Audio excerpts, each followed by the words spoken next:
آمين. سلام عليك يا رسول، سلام عليك يا أمين. سلام صلوات الله عليك. Assalamualaikum warahmatullahi wabarakatuh. Baik, kita lanjut saja. Kita akan mengunduh berkah dari kitab yang menjadi rujukan setiap kali kita mengadakan kegiatan suling, Subul Az-Zikr. Masuk sudah kita pada bab terbaru, halaman 42, Babus Sudasi, bab yang ke-6. Wa fihi sab'u asyrah, ada 17 mau'idatan, nasihat ya. Sintani khabaran, keduanya adalah bersumber dari hadis Nabi sallallahu alaihi wasallam, wal baqi asar, selebihnya adalah asar dari para sahabat. Al maqalatul ula, maqalah yang pertama, qala Nabi sallallahu alaihi wasallam.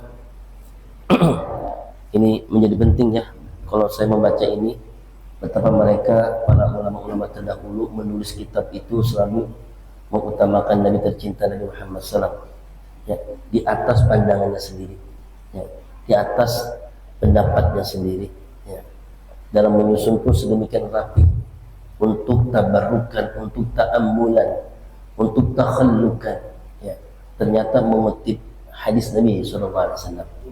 Teman-teman yang kebetulan juga sedang mendapatkan amanah, jangan pernah melepaskan hadis Nabi di setiap perbincangannya ya.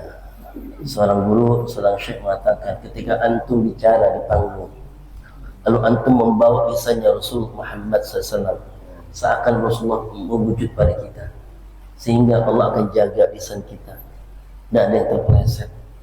Lebih dari itu, sedaya mengalirkan keberkahan, karena yang disampaikan dari kalamnya Rasul SAW.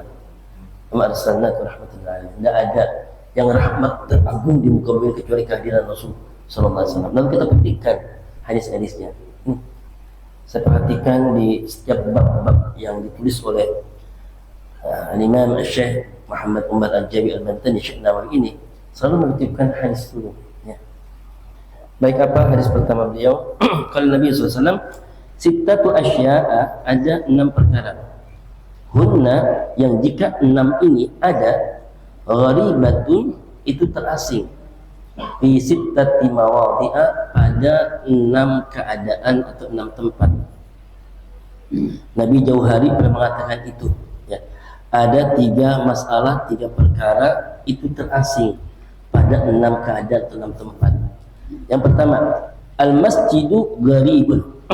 Gharib, masjid itu terasing.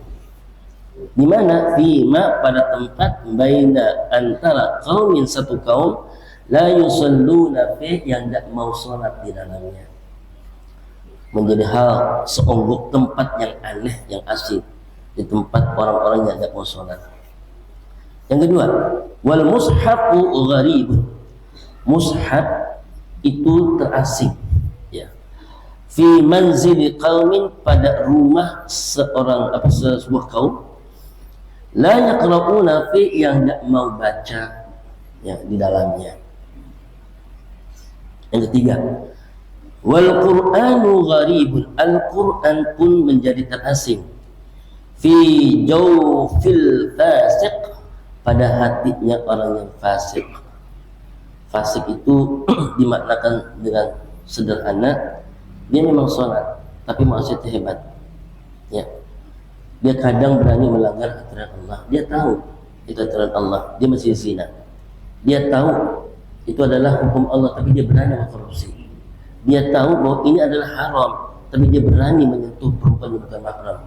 Dia tahu ini tuh nggak boleh, tapi berani dia berdusta di setiap sumpah-sumpahnya.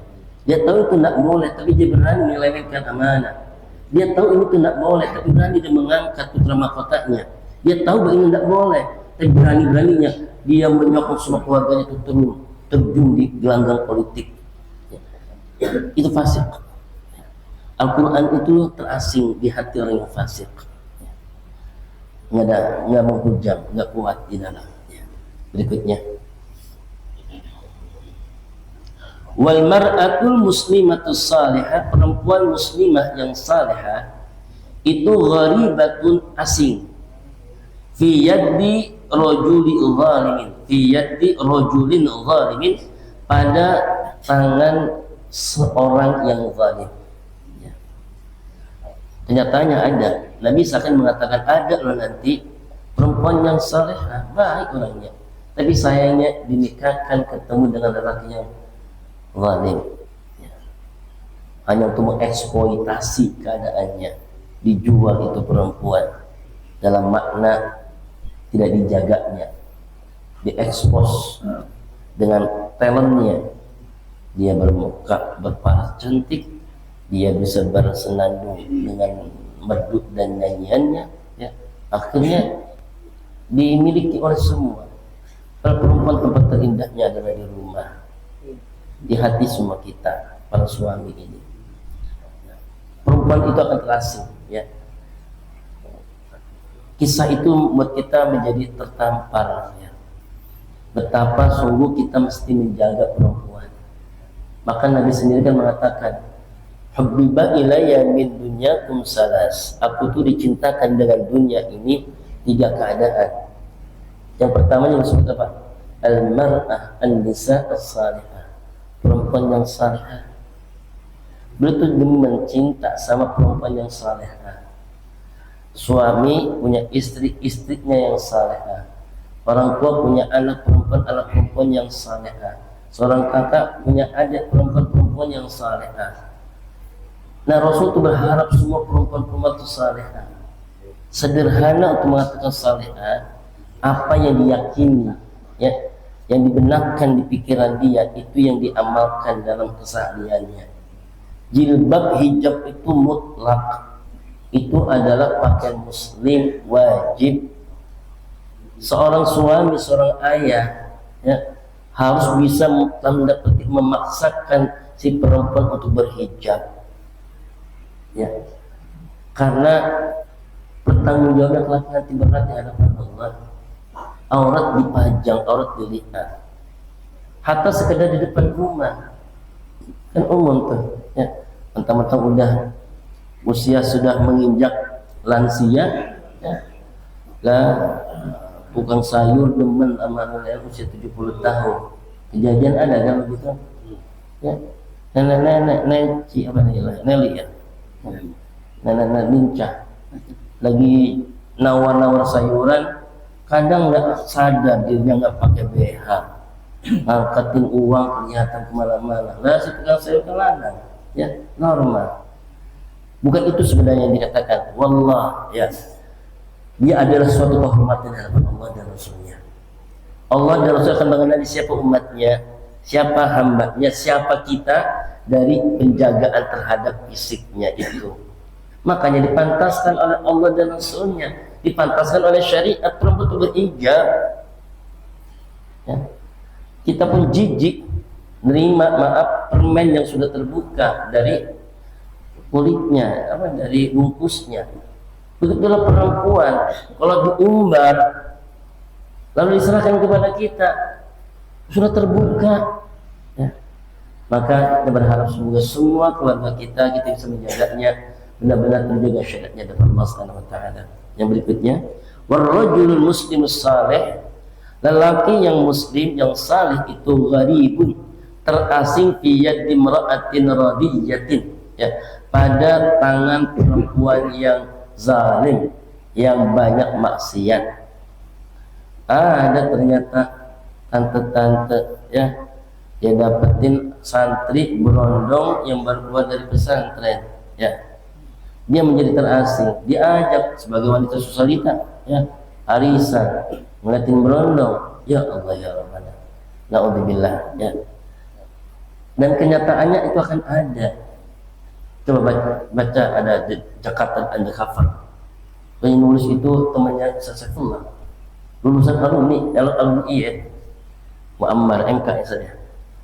Beliau menulis di Jakarta Undercover seorang fotografer dan kameramen. Sayangnya yang dipoto, yang dibidik kameranya itu perempuan-perempuan yang seperti itu. Dia menjelajah dunia Jakarta.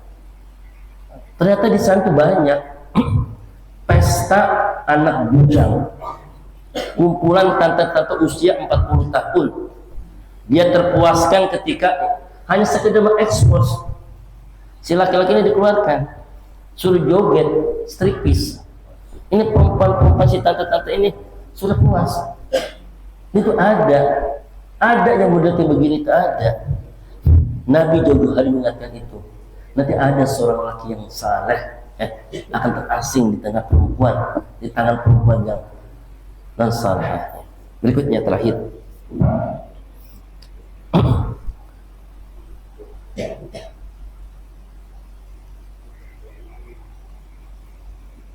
Wal alimu gharibun, yang keenam, seorang alim itu terasing.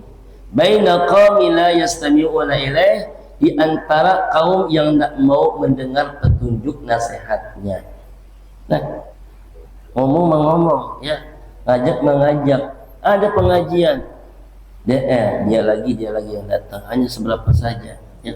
Akan ada cerita di panggung sejarah manusia, seorang alim hanya seberapa saja mendengar. Itu pun juga hanya masuk di telinga kanan, keluar lagi di telinga kiri.